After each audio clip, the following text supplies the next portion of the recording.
guys, what's up? It's Tess, and today I'm going to be talking about the books that you will need to get you ready for fall.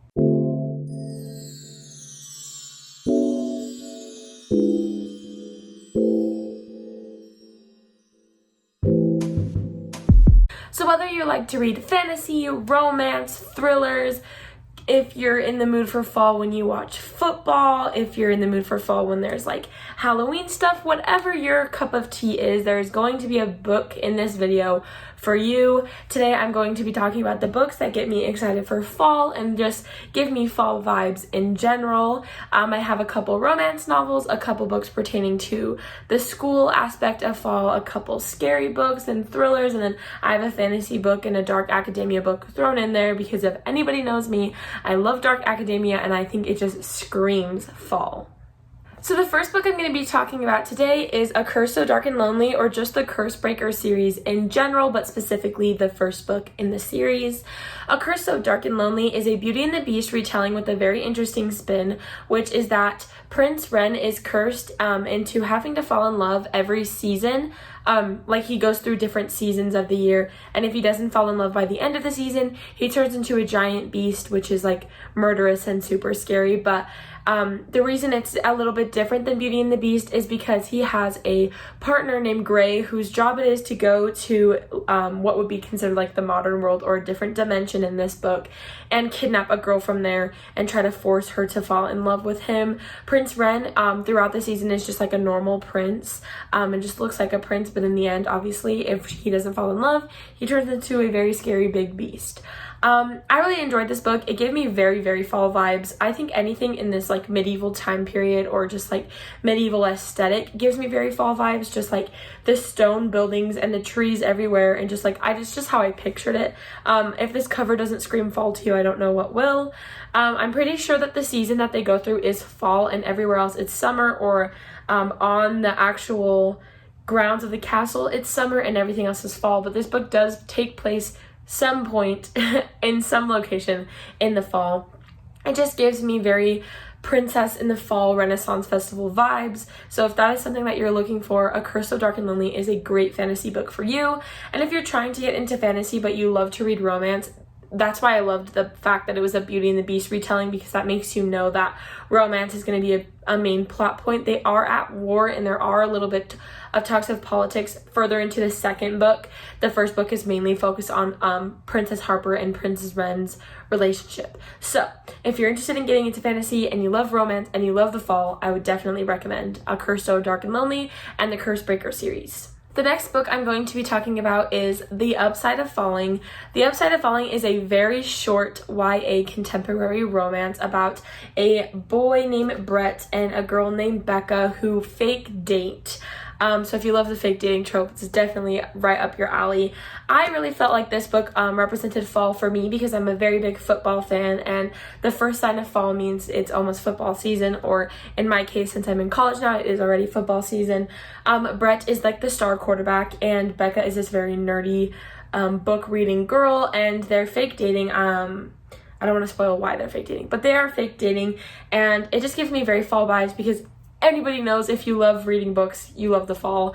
And there's just like baking, and they're back in school, and football, and all the elements of this. Like there's no other time that this book would take place other than fall. It's not a very main plot point of the book, but like I said in the beginning of the video, this is just more of like the time that it takes place. So it does take place in the fall, and the element of football season is what makes this my favorite part of fall. So if you also love football, this is a sports romance. I think she goes to one of his games, and like it's like that cheesy trope where it's like, you have to come to one of my games if we're fake dating, and so she goes to one of his games. I definitely really liked this book. I know I've heard mixed reviews or just people not talking about it at all.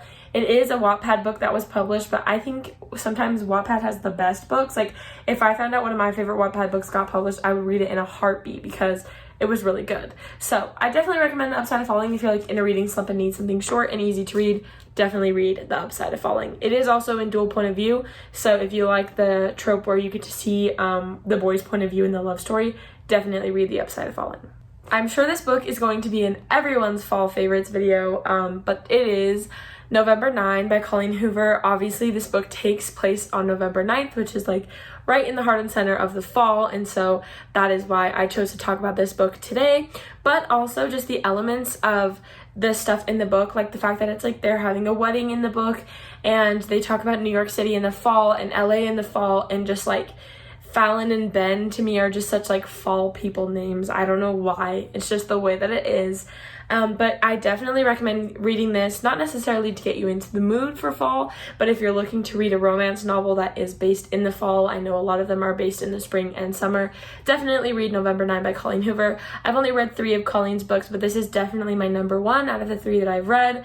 It's such an interesting storyline. So if you've never heard of November 9, it is basically about a girl and a boy named Fallon and Ben who meet on November 9 one year, and they decide that they're going to never see each other except for on this day of November 9 because they have these things that are conflicting that makes it so they cannot have a relationship. One of them is about to move across the country and start her future, and she wants nothing to hold her back. And because it's insta love and they immediately fall in love at first sight, he only wants what's best for her, so they only meet every November 9th, which I think is such an interesting concept because you get so invested and it moves so fast and so much happens every November 9th that you're like, this is just one day out of the year that this is happening. It follows like 5 of them, and then eventually they meet after 5 years and decide whether or not they want to start a relationship. So if you're in the mood for a fall romance, I definitely recommend November 9. It has crazy plot twists and super, super strong love. So if you want to read this or you're looking for a fall read November 9. So the next book is one of my new favorites, which is The Inheritance Games by Jennifer Lynn Barnes. This book, have no idea when it takes place, if I'm being completely honest, has nothing to do with fall, but very, very dark academia vibes. So there is a girl named Avery in this book who out of nowhere inherits a shit ton of money from a guy that she's never met in her life and has no relation to, and moves to the middle of Texas and lives in a giant old mansion, and is trying to go through all of these riddles and stuff that this guy left behind for her and his grandsons to figure out why she got the money, like what is the reason for her getting the money.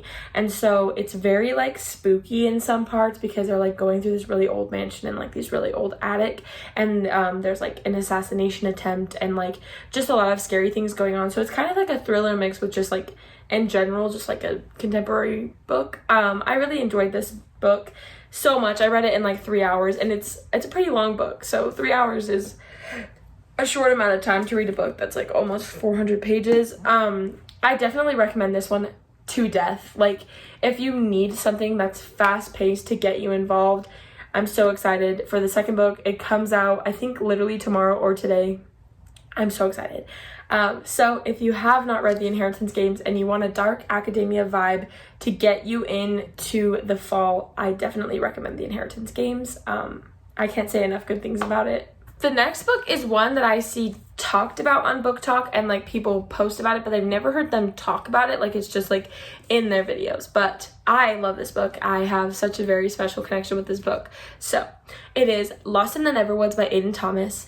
I cannot compare it to his other book, Cemetery Boys, because I've never read Cemetery Boys. I have it, it's right there, but I have not read it. So eventually I will read it, probably in October to get me in the spooky season vibes. But Lost in the Neverwoods is a Peter Pan retelling that follows a girl named Wendy whose 2 brothers get kidnapped when they are younger and they are never found.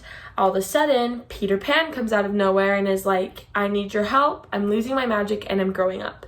So in attempt to find her brothers and figure out what happened to them and also help Peter, who is a childhood friend because they used to spend their nights together, she helps Peter and she needs to find his shadow. It's just like this really long and complicated story, but it's also very scary. Like I found myself being scared of the situations that they were in. It's very fast paced. It's a very interesting story. If you love retellings, I definitely recommend Lost in the Neverwoods. I'm planning on doing a full video just about my favorite retellings, but I want to get a few more read before I decide whether or not I am going to talk about a lot of them. This book was just like the perfect fall vibe. They're always in the forest walking around and it's always cold and there's always just dark things happening. And so if you're looking for a book to not only get you ready for fall, but for spooky season and make you kind of get the heebie-jeebies up your spine, I definitely recommend Lost in the Neverwoods by Aiden Thomas. The next book that I read is one that I actually read really recently, which was like the end of July, beginning of August, which is There's Someone Inside Your House by Stephanie Perkins. I talked about this book a lot on my TikTok because Stephanie Perkins is one of my favorite authors. She wrote these 3 books, Anne and the French Kiss, Lola and the Boy Next Door, and Isla and the Happily Ever After. And I really loved her writing, and it was really easy for me to read, and I became very invested in her characters and her stories very quickly, so I wanted to pick up her 4th book, which is There's Someone Inside Your House. Plus, look at this, it's so pink and so cute. There's Someone Inside Your House follows a serial killer around a high school in a very small town in Kansas, and a girl named Makani Young and her love interest, Ollie. Their relationship is a main plot point of the book. So if you want a slasher murder story that does not involve romance at all, not the book for you. When I read the reviews of this book before I started reading it, everyone was like, the romance was too much. Like there was just like so much blood. And I was like, okay, I love romance. So as a romance reader, I'm gonna love this thriller novel. This is a very good story. It is very, very graphic. Very, very graphic, and it escalates so quickly. But once you get to that escalation point, it never stops. If you want something to get you ready for like spooky season, I definitely recommend There's Someone Inside Your House. It is becoming a movie. It's going to be out October 5th. I'm really excited to watch it because it's actually, I think, would be better as a movie than it is as a story, but it is definitely a very good book. Very, very scary. Involves like corn maze chases and people getting their heads basically decapitated, and being chased by a serial killer is never fun, so it also involves that. But There's Someone Inside Your House, definitely an essential read for spooky season this year. If you guys want to see more of like what books should you read during Halloween this year, I can definitely do a video about that too, but I kind of wanted to make it more accessible to everybody. Not everybody likes horror or thriller books, but definitely recommend this one. She also has a one that came out on August 31st called The Woods Are Always Watching. I definitely really want to read that one, but I'm on a book buying ban, so I have not been able to buy it. But yeah, if you need a scary read for the fall, read There's Someone Inside Your House. Those are all the book recommendations I have for fall this year. If you want to see me do a video for all of the seasons, let me know. I kind of want to do it like more like when it becomes more seasonal. I definitely want to buy a bunch of winter related and Christmas books this year because last like 15 years of my life I did not read anything, and so I don't have any cute like Christmas rom-coms on hand that I can just reread. So if you have any recommendations for those, since it's becoming closer to the holiday season, let me know. If you guys enjoyed this video, make sure you like, comment, and subscribe. Comment down below any videos you want to see in the future, whether it's spooky season or retelling video, or if you want to see the Friends to Lovers that are my favorite that don't actually suck kind of videos. Let me know, comment that down below, and I will see you guys in my next video. Thanks, guys!